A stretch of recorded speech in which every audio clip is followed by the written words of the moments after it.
What's going on? This is your man John Fortune, your host of the Frustrated Fan Sports Show, and I'm back. This time for my scheme fit guys. These are guys that are in the draft that the only way, the way you're gonna have maximum success with these guys is by putting them in the appropriate scheme that's gonna get the most out of their talent and get the impact that you need when it comes to them. Now, again, this is not for everyone to sit up there and agree with me with, but there are a lot of guys in this upcoming draft that could be accounted for as scheme fit guys, and what's happening is that you're seeing a lot of them be projected to places, and that place may not be the perfect fit for them. And because of that, we really need to sit up there and analyze what's going to happen, and I'm going to break it down for you guys. The scheme that they could adapt to, the scheme that they could be in, what team could possibly accommodate that, and at the same time, why I feel the way that I do. So I'm going to start at the top of this. So the very first guy I got on my scheme fit list is Harold Fannin, the tight end out of Bowling Green. Watching him play, he's a fantastic receiver. Absolutely fantastic when it comes to catching the ball, going across the middle to catch the ball, sitting up there, getting himself into his route, out of his route, and moving on and everything like that. This guy plays extremely well when it comes to him running routes, catching the football, playing hard, all that type of stuff. His downside is that he does not block. Now, I remember, I think it was maybe 2 years ago, Jake Bobo was coming into the league. And I remember somebody asked me, hey, what is your evaluation of Jake Bobo? And I said, hey, look, he's only a receiver. There's nothing else about him. He doesn't block. He doesn't do anything. All he is a receiver. And that is something that you find out about Harold Fannin as well. He's only a receiver. He will not go out there and do any blocking at all. And if you sit up there and you expect for him to be a blocker, or you anticipate him or trying to teach him how to block, you're wasting your time, because I just think that all his skill is in his ability to be a receiver. And if you don't utilize that, you're completely wasting your time.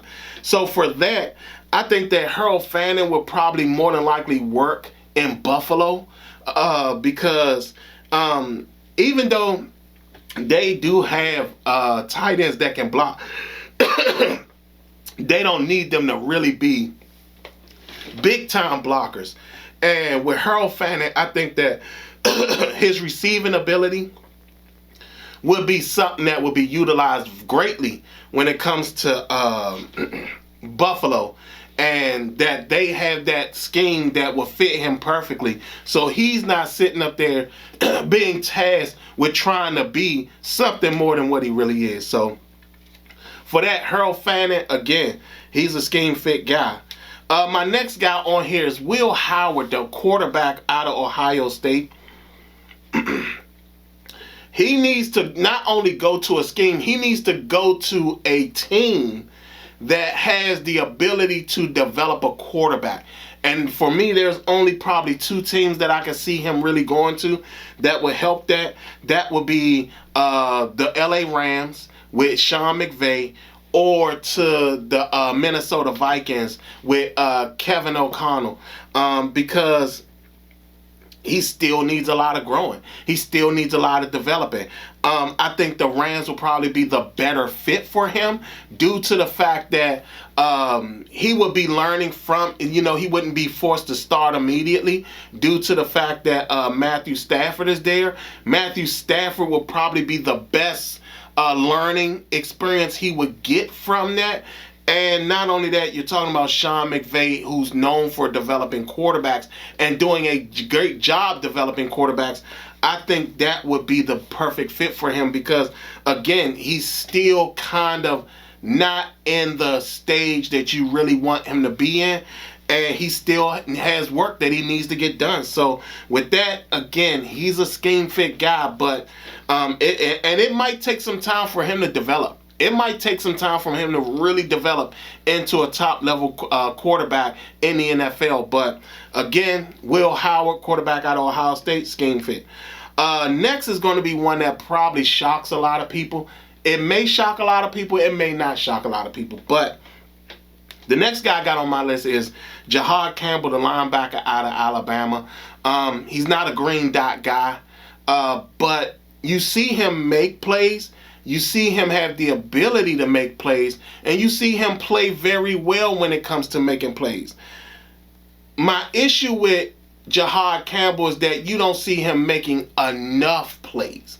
Like, there's a lot of times where against teams that he should have had very big games, very impactful games, he didn't have them. And those teams kind of left him a little bit in the dust, which is quite shocking when there's times where he has games where, again, I think it was the Georgia game. I think it might have been Georgia, where they set up there and he had a sack. I think he had like maybe 5 tackles and a pick six. So, I mean, you have those moments where you had those type of games from him, but then he'll disappear for a while, and it's like, okay, is he as good as people think he is or people want him to be, or is there a situation where he's not as good as people think? And because of that, it's hard for me to really not see him as a scheme fit guy. I could see him in kind of like a situation where you could probably see him in maybe with the Giants.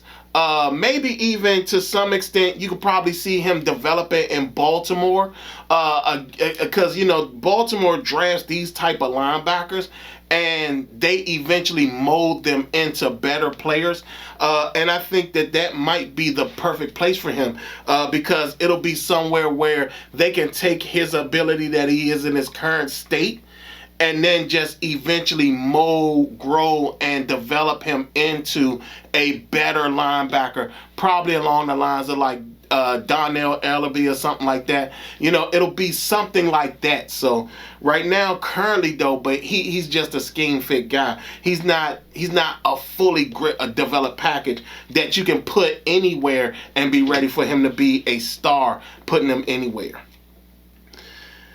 This guy, I've heard him on multiple drafts. I've seen him mocked for multiple teams. I personally don't see it, but to me, this guy is one that I can understand him being placed in a scheme and it being better for him. So for that guy's Luther Burton, the wide receiver out of Missouri. I just think he's a scheme fit guy. Currently, like what you see at Missouri is more than likely what he's going to be. So there are not a lot of teams that utilize their wide receivers the way that Missouri uses him, where you got to give him the short passes, and then the short passes gets him into the groove and gets him into the game. Now, my biggest issue is that the game that really kind of shone the light on it for me was South Carolina versus Missouri. And Luther Burton just wasn't doing nothing. He wasn't getting off. He wasn't being a factor in the game. He had drops. He had a couple drops in the game, like maybe 2 or 3 drops in the game, and he just wasn't getting his way. And I think the thing that concerned me the most is that watching the games, like after that game, I rewatched a lot of the Missouri games, and because it gave me an idea what he was. And as I started to look more and more into what was going on, I started to see that there were things that I thought was very awful when it came to his game. And the biggest thing that I noticed is that I think that the reason they made him such a factor in the game is because of the fact that they don't want to deal with his attitude. And I think that for them, if they don't get him involved in the game early on, he's completely out of the game mentally.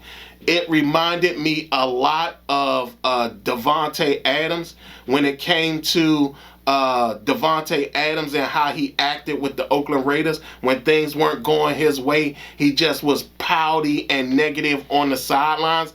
I didn't like that, and I don't like this for him. And being as though there are not a lot of teams that actually, that will want to accommodate his attitude, it's going to be difficult for him to find. Probably the 49ers will probably be that fit, but again, you're talking about a guy you have to accommodate his attitude. And I don't know how well that's going to work in the NFL, especially when you're talking about you don't see him do much anything other than that in college. And not only that, again, to me, I saw Odell Fortune basically just shut him down. So I don't see him being scheme diverse enough to be something big when it comes to playing in the games or going to a team that has deep patterns and stuff like that. I don't see him being successful. A good example is Cincinnati. I wouldn't see him being very successful in Cincinnati. So, like I said, to me, Luther Burden, scheme fit guy. Next is a guy that, to me, is the third best quarterback in this draft. But I also understand that in his current state, he's not ready to be something more than what he is. But he's still the third best quarterback in this draft. And that guy is Jalen Milroe, the quarterback out of Alabama.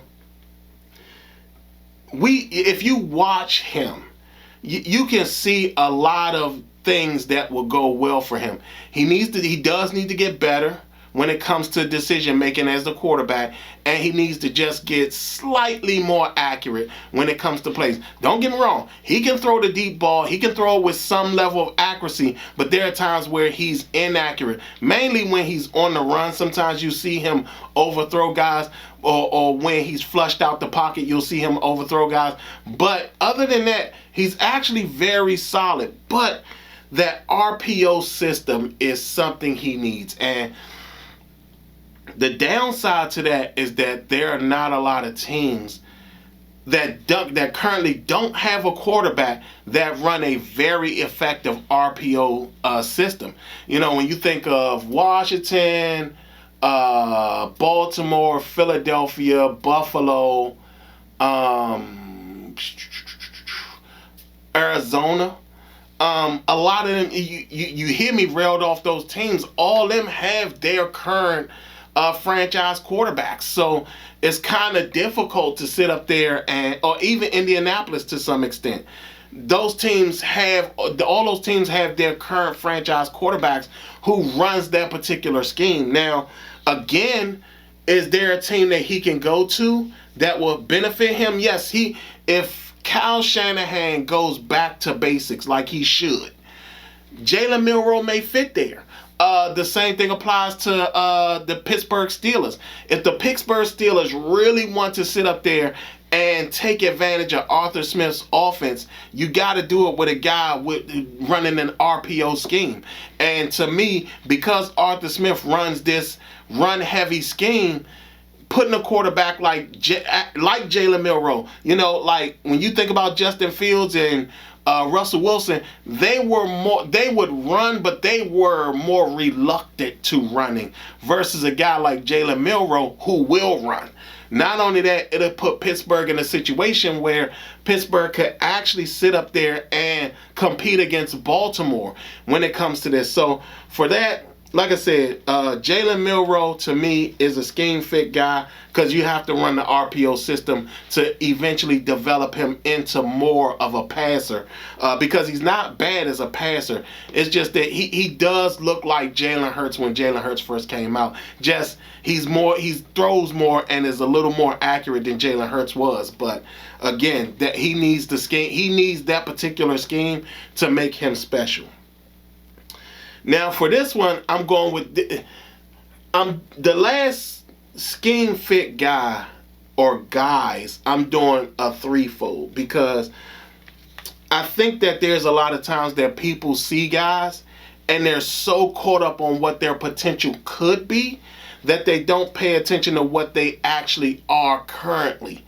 And these guys that I have here, I got these three guys that are scheme fit guys in their current state.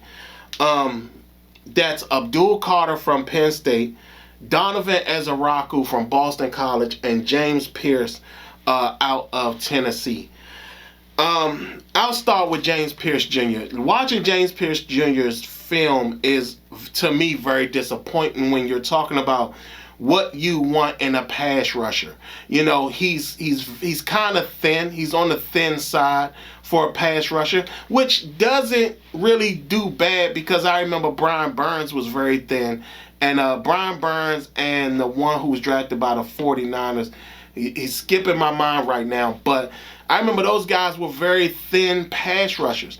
But they went to teams that could utilize their pass rushing ability and had schemes that utilize their pass rushing ability. And I just don't see it with James Pierce. Marcus Cox, the left tackle out of Kentucky. Marcus Cox gave James Pierce fits in that game. And I don't see James Pierce being more than what he is. I know people are talking about character concerns and all that. I don't know about his character. I just pay attention to their play on the field. And his play on the field doesn't match where people want to project him at. And I know he was one of those standout guys at the combine, but again, watching his film, I just don't see it. I only see a situational pass rusher. I don't see a guy who can seal the edge, because there were a couple times where they ran the ball and he got blown up on the outside. He just doesn't seal the edge that well. And sometimes on his pass rushing, there are a lot of times that he's going so fast that a lot of the offensive linemen are just walking him around the quarterback. So it's like, you know, those type of things are very detrimental when it comes to that. So for me, James Pierce Jr., I see him as situational, and I think that's part of the scheme fit. Donovan Ezaraku. You see a guy who can make plays. You see a guy who can rush the passer. But the very first thing that you notice about him is his height.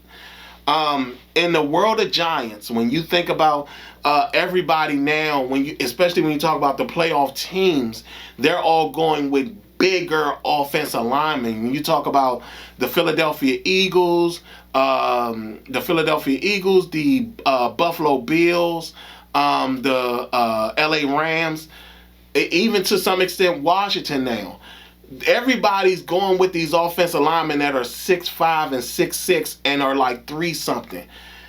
Donovan Ezaraku is on the small side.